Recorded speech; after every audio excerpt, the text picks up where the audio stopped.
Buenas tardes, profe. El día de hoy, junto a mis compañeros Juan Pablo Nieto, Luis David Erazo y yo, Sebastián Reyes, presentaremos el caso de AMA.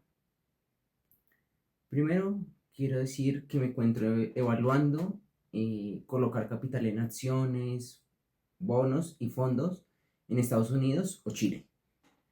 Para tomar buenas decisiones de manera financiera, necesito entender cómo funciona la política monetaria de la Fed y cómo se comporta el Banco Central de Chile.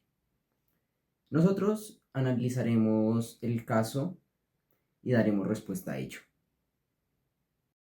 Como inversionista, lo primero que me pregunto es, ¿la Fed y el Banco Central de Chile persiguen el mismo objetivo? ¿Persiguen los mismos objetivos? Pues estos afectan directamente la estabilidad y la toma de mis inversiones.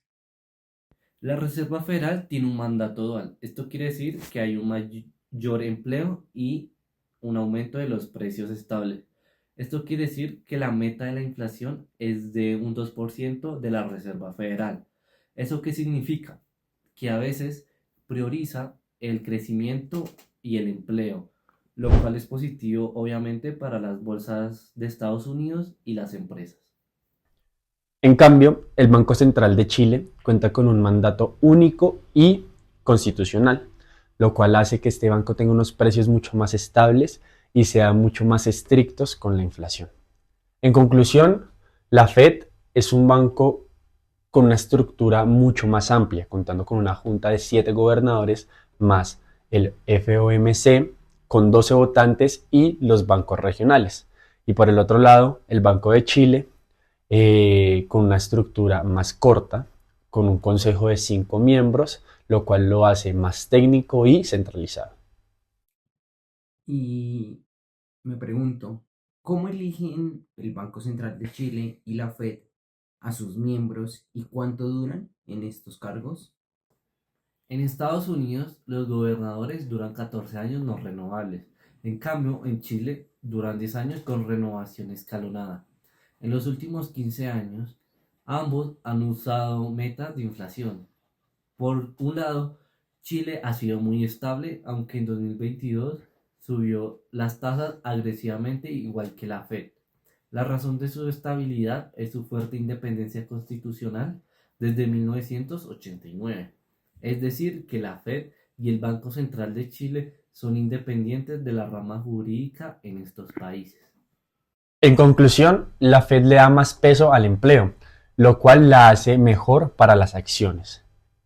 Y el Banco de Chile es más antiinflación, lo cual lo hace mejor para los bonos y para una estabilidad cambiaria. ¿Y cómo hace la Fed y el Banco Central de Chile para mover la economía? Esto me afecta directamente en mi intención de invertir tanto en bonos o en acciones individuales. Al principio, la herramienta principal era la tasa de descuento, pero en los años 20 la Fed empezó a comprar y vender bonos del tesoro. Cuando la Fed compra $10 de bonos a un banco, ese banco recibe reservas, presta $10, el dinero se deposita en otro banco y ese banco presta los 9 restantes y así sucesivamente. Se multiplican los 10 en eso en $100 de nueva oferta monetaria. Por eso las SOMOS se volvieron el instrumento principal, ya que controlan directamente la base monetaria y multiplican el efecto en la oferta de dinero mucho más que las tasas de descuento. Es decir, que cuando la Fed compra bonos, está inyectando liquidez a la economía, que en últimas palabras está llegando a las empresas en las que yo invierto. La verdad me interesa ver los gráficos del caso. ¿Qué me dicen los gráficos de los efectos reales en la economía y en mis inversiones? En la gráfica vemos que cuando el Fed sube tasas, estas tasas de fondos federales suben rápido. Luego cae la inversión, el PIB y sube el desempleo. Las gráficas que se puede ver a continuación confirman esto.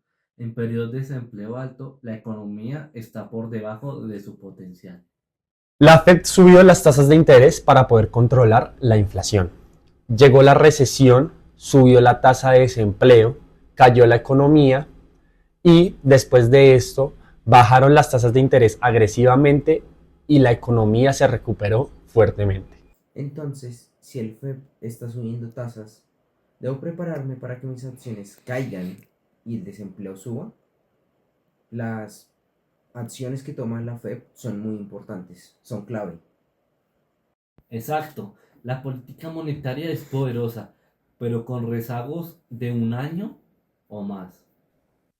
En Chile, la tasa de política monetaria y la inflación se mueven muy juntas. Entre el 2015 y el 2019 vimos unas tasas estables y una inflación controlada. En el 2020, unas tasas muy bajas producto de la pandemia. En el 2022, una inflación que subió fuertemente. El Banco Central de Chile subió la TPM de forma agresiva hasta el 11,25% entre el 2024 y en el 2025. La inflación volvió a niveles cercanos a la meta y la TPM comenzó a reducirse gradualmente. Eso nos demuestra que el Banco Central de Chile utiliza la TPM como herramienta anticíclica. Sube tasas para frenar la inflación y las baja para impulsar la actividad económica en el país. Es decir, que Chile es un buen mercado de estabilidad para comparar con las acciones que toma la Fed en Estados Unidos. En el cambio de la ISLM, la curva LM se desplaza a la izquierda y por ende sube la tasa de interés y cae la inversión a un menor PIB. Una medida contractiva que ayuda a mejorar la liquidez después de la crisis del 2008. Entonces, cuando la Fed paga intereses a los bancos, está contrayendo la economía y por tanto la liquidez que podría llegar a las empresas en las que yo invierto mi capital. La Fed usa el lomo como las tasas y herramientas como el IOR para cumplir su mandato dual. Chile es más enfocado en la inflación y tiene mayor credibilidad regional. Ambos bancos centrales demuestran que la independencia es clave. En resumen, para invertir en Estados Unidos debo seguir muy de cerca las decisiones de la Fed, los valores y los gráficos de desempleo, brecha de producción y tasas de interés. Muchas gracias por esta explicación.